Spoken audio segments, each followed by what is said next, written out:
Get this, every bite of ultra-processed food could be shaving years off your life. This is the warning from a groundbreaking study of 140,000 people, and we're going to dive into this alarming research with health and wellness coach Pam Killeen, the host of the Circadian Reboot with Pam Killeen podcast, and uncover how these convenient foods might be silently killing us and what we can do to reclaim our health.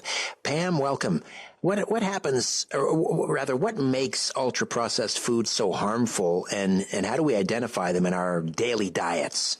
Oh, that's a great question. They're really not food, Richard. That's the funny part of this. It's not food at all. Foods, the ultra-processed ones, of course, are these alleged foods that only contain substances of foods. And so they're very chemical rich is what they are. And so they really don't provide any nutritional value to our bodies. And so that is one of the reasons why they're so harmful. But it turns into a second conundrum in a sense that we're eating these foods, and so much of these foods is that they're acting as a displacing food for food that could actually be nourishing us and reducing our chances of developing chronic disease. And so because these foods are so toxic, essentially, to our bodies, they're shortening our lifespans. And at the same time, because we're eating them so often, we're ignoring the foods that we should be eating that could enhance our health. And so I think it's a twofold problem. And unfortunately, I think our eye can be off the target when we look at these bottom line studies where they're telling us you're going to reduce your lifespan by eating these foods. But at the same time, the question remains, what should we be eating? Right. Well, help us identify. What would you, if you had to put together a list of 5 ultra-processed foods you should never, ever, ever put in your mouth, what would they be? Oh my God, the list is so long. I mean, if you just look at a lot of the processed breakfast cereals, I mean, they're horrible for your health. No matter how many claims they have on that package, they are very, very unhealthy. And then you have your sweetened drinks, whether it's pop or juice or Gatorade or what have you. Stay away from those drinks. Then you have highly processed meats, for example, that could possibly have chemicals in there that may not be optimal for your health.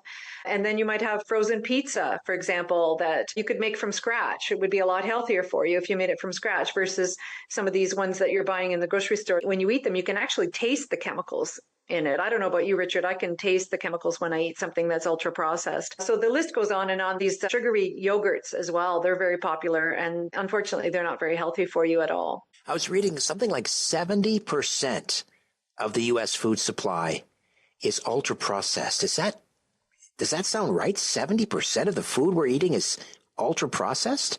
Yeah, it's about that, I would say. It's a multi-trillion-dollar industry. And it started post-World War II when the soldiers were sent into the field. You know, they tested processing techniques on the soldiers through these meals ready to eat.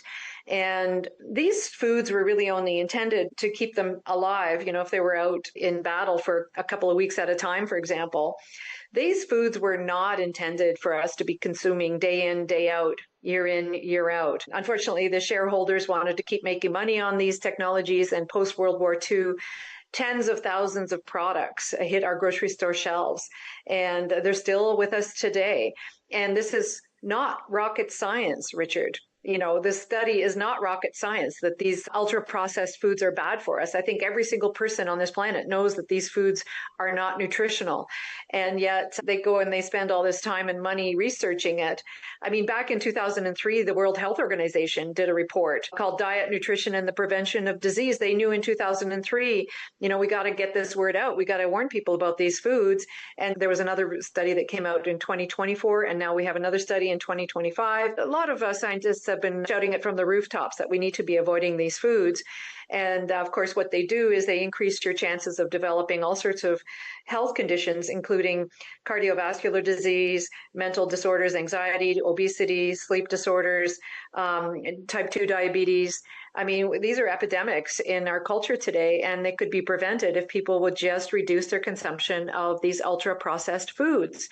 But again, the question remains, what do you eat in their stead? And this goes to the work of Weston A. Price, a researcher that I cite quite often. And if you look at cultures around the world where you don't see chronic disease, These people are eating their local, traditional, whole foods. This is what they're eating, and they're not afraid of animal fat. So they're eating lots of animal fat in the diet. And it's this kind of diet that will reduce the incidence of chronic disease and therefore reduce our costs on healthcare as well. Right. So 70% of the food supply is ultra processed. 2/3 of calories for children, 2/3 come from ultra processed food. So it's not realistic that we're going to eliminate them entirely. You mentioned, some of the things that we can replace them with, but how do we get, it's like weaning someone off heroin, I would think. Well, and that's the great analogy, is that these foods are addictive because they are so nutrient poor. People have to keep eating and eating and eating because the body is starving to death. We're stuffed and we're starved as a culture. And so we're not eating the animal fat. If you think about the word saturated fat, satisfy, sated, right? If you're eating enough butter, enough fatty meats, if you're eating the skin on your chicken, if you're making your own gravy, you'll eat a meal and you'll feel full. But if you're not eating animal fats, you're going to be hungry all the time. And so we have to return to those traditional foods that have been wrongly demonized for several decades, by the way. The other thing to consider too, Richard, that this study I don't think mentioned is that malnutrition is widespread in our culture because of these foods. Malnutrition. Now, you don't want to hear about it in the news because we're a first world country. How could we possibly be malnourished? But even according to a British malnutrition scientist, researcher, Alistair McKinley, he said, if you are young and well, you can still be malnourished. And 75% of the time, it's not identifiable. So right, a lot of us are walking around malnourished. Yeah, we're overweight, and at the same time, we're starving. As you say, we're stuffed and we're starving. And whoever is responsible ultimately for this, the Canada Food Guide, the food pyramid, which recommends, 11 servings of grain or something per day, these people should be in jail. Oh, and there's no question about it. Look at how much suffering we see around us every day, Richard. It's uncalled for. It could have been prevented. Dr. Weston A. Price published his book just around the time of World War II. It used to be taught in the medical schools. After World War II, what came to the fore? Well, the pharmaceutical industry and all these processed foods. And so the work of Dr. Weston A. Price got put on the back burner. He had the answers. He warned us back in the 1940s that we have got to keep these foods in our diet. And now the tsunami has occurred since post-World War II. And it's like you said, Richard, it's really hard to turn this around because people are so addicted to these foods, and they're addicted to the idea of the convenience of these foods as well. But to reverse this, we have to return to the kitchen. We have to start making our food from scratch again. And in order to do that, some people are enlightened. Some people who have suffered long enough, they're going to spend the time to make food from scratch. But it has to be more and more and more of us if we're going to save our healthcare system and basically save all of humanity, really. Like I mentioned on a previous show, I think by 2040, we're not going to be able to have kids anymore. The fertility rates keep plummeting. And a lot of that has to do with nutrition. Maybe it's by design. Pam, great job as always. Thank you.